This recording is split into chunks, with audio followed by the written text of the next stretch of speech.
It's time for City Beat, your source for all the latest news on the city of Thompson. Only on 102.9 CHTM, your radio station.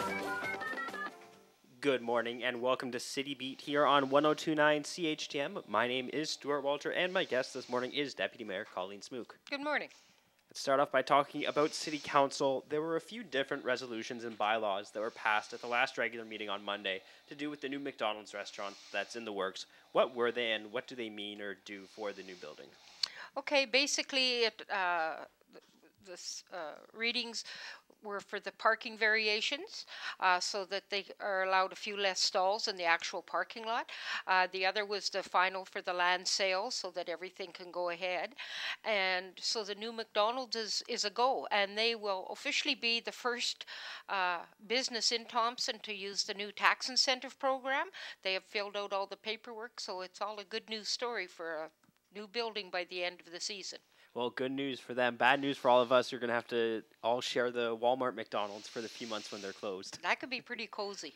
I think there's a lot of people who are going to be upset with not being able to go through the drive-thru every morning. Yes.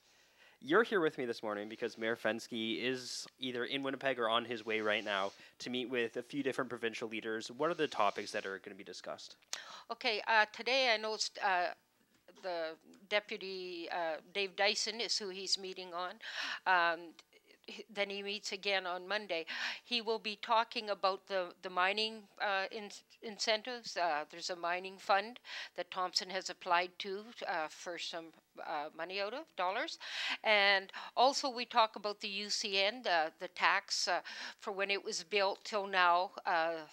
We are actually getting less taxes than we're supposed to, so we have to decide how that program is going to work. And then while you're there, you basically talk just about Thompson in general. I know when I was there for the budget meetings, seeing how we are there visiting the ministers on a regular basis, you don't have to go into a history of what we want because you're right there and you can cover a lot of different topics on the needs of Thompson.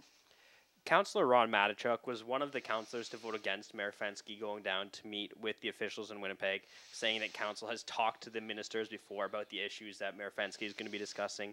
Why is it important and worth the money to have city representatives consistently lobbying provincial officials in person about what has been called by some councillors as the same old issues? It might be same old, but it also goes that the squeaky wheel gets the grease. So with us being in front of the ministers on a regular basis, they already know our problems, and we're kept sort of on the forefront when they are discussing things in caucus and that. And we do know that we are being kept up to date by them, where if we didn't go visit them at all, it would be a whole new program every time you went.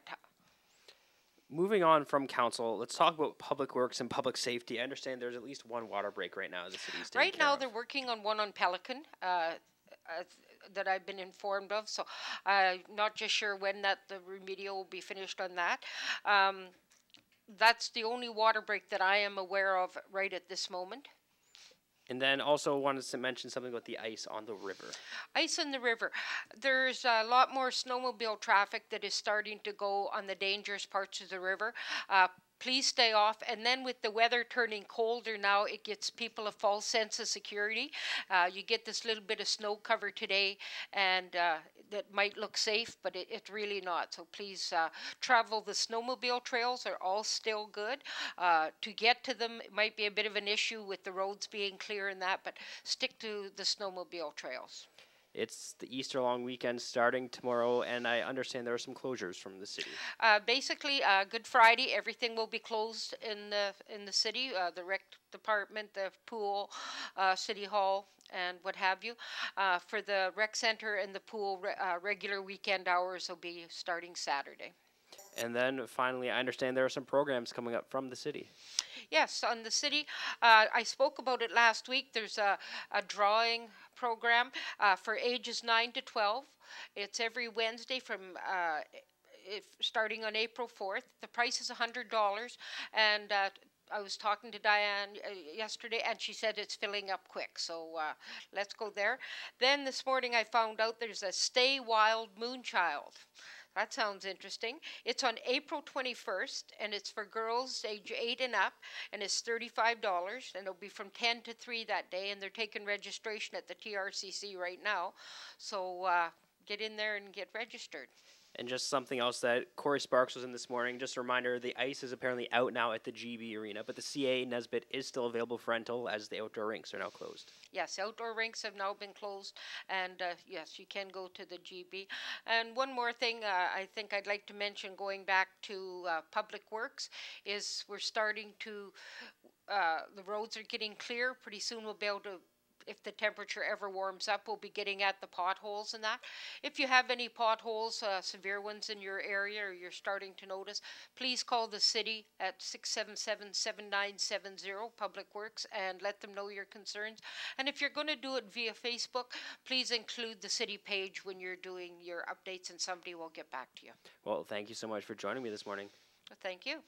Happy Easter. Happy Easter to you, too. If there's any questions you'd like answered next week, email them in advance to CHTMnews@arcticradio.ca. For City Beat here on 102.9 CHTM, I'm Stuart Walter. City Beat will be back next Thursday morning.